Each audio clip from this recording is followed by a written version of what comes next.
তপ্ত মরুভূমিতে 1500 ফিট পানি তোলার বোরিং এর বিশাল লোয়ার পাইপগুলো কিভাবে পাতালের গভীরে ঢুকানো হয় সেটাই আজকের ভিডিওতে দেখাবো। মরুভূমিতে ভিন্ন কিছু দেখতে চাইলে পুরো ভিডিওটা দেখতে থাকুন। এই পুরো কাজটা করবে মিশরের 3 জন লোক, তাদের সাথে আমিও সকাল সকাল নাস্তাটা সেরে নিতেছি। আসসালামু আলাইকুম রহমতুল্লাহ। এই যে দেখেন মরুভূমিতে এটা হচ্ছে যে আমার বোরিং, এটা হচ্ছে যে আমার বোরিং, আর এই বোরিং এর ভিতরে এই সম্পূর্ণ পাইপগুলো আজকে হচ্ছে যে ঢুকানো হবে।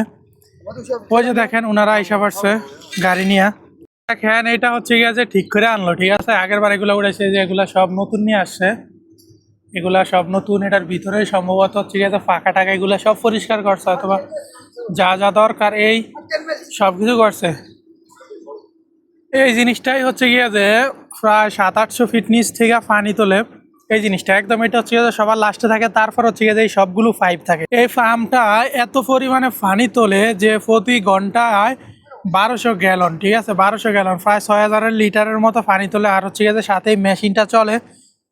দেখেন এই পাইপগুলো হচ্ছে গিয়ে যে একদম বোরিং এর নিচে ছিল, যার জন্য দেখেন এগুলাতে একদম কাদা মাটি মুটি একদম লাইগিয়া পুরো অবস্থা ভরপুর। এই যে এখানে এই বোরিংটা দেখতেছেন না, এই বোরিংটা হচ্ছে গিয়ে যে এরকম পাইপ, ওই যে পাইপ দেওয়া আছে না, এটা সম্ভবত 24 ইঞ্চি বা 18 ইঞ্চি পাইপ হবে। এই পাইপ হচ্ছে গিয়ে যে দেওয়া আছে আপনার 70 মিটারের মতো, কিন্তু এটার গভীরতা হচ্ছে গিয়ে যে প্রায় 250-300 মিটার, ঠিক আছে। পুরোটাতে হচ্ছে গিয়ে যে এরকম লোয়ার পাইপ দেওয়া নাই চতুর্দিক দিয়া। কিছু কিছু জায়গায় হচ্ছে গিয়ে যে দেওয়া আছে প্রথম উপরে দিয়ে 50-70 মিটারের মতো দেওয়া আছে, বাকিগুলো এমনিতে আছে, ঠিক আছে। কোনো বোরিং ফিল্টার কিচ্ছু নাই নিচে, ডাস্ট মাটিগুলো এরকম বোরিং করে হচ্ছে গিয়ে যে পানি তুলতেছে। আর এই যে হচ্ছে গিয়ে যে এই পাইপগুলো, এই জন্য হচ্ছে গিয়ে যে এগুলার গায়ে প্রচুর পরিমাণ কাদা মাটি এগুলা লাগিয়ে রয়েছে, বুঝছেন। অনেকেই হয়তো বলবেন যে আপনি জানেন কিভাবে। আমগো এই বোরিং এর ভিতরে একবার সমস্যা ছিল, পরবর্তীতে হচ্ছে যে ক্যামেরা ঢুকাইছিল, বুঝতে পারছেন। ক্যামেরা ঢুকাইছে, ক্যামেরা ঢুকানোর পরে আমি পুরো ক্যামেরা হচ্ছে যে লাইভ দেখছি, একদম নিচ পর্যন্ত ক্যামেরা গেছে। ক্যামেরা ঢুকানোর পর থেকে আমি বুঝতে পারতেছি যে একটু পর্যন্ত পাইপ দেওয়া থাকে, বাকিটা হচ্ছে যে এমনিতে মাটি থাকে। বাংলাদেশে যদি এরকম বোরিং করা হতো তাহলে তো বোরিং এমনিতেই ভাঙ্গা ফুটে যাইতো গা।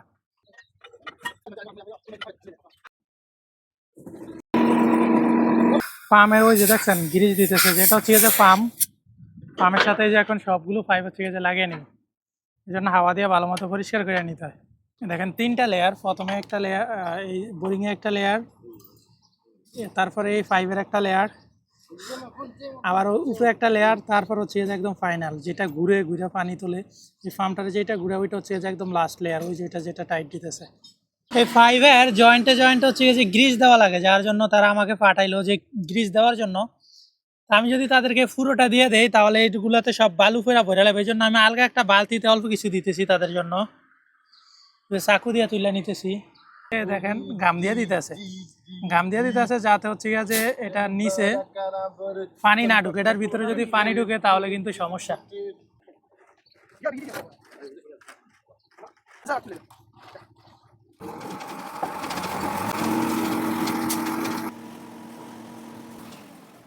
এভাবে একটার পর একটা সবগুলো হচ্ছে গিয়ে পাইপ এভাবে ওই জায়গায় একটা করে খাড়া করাইবো, টাইট দিব আর নিচে দাঁড়াইবো, ঠিক আছে।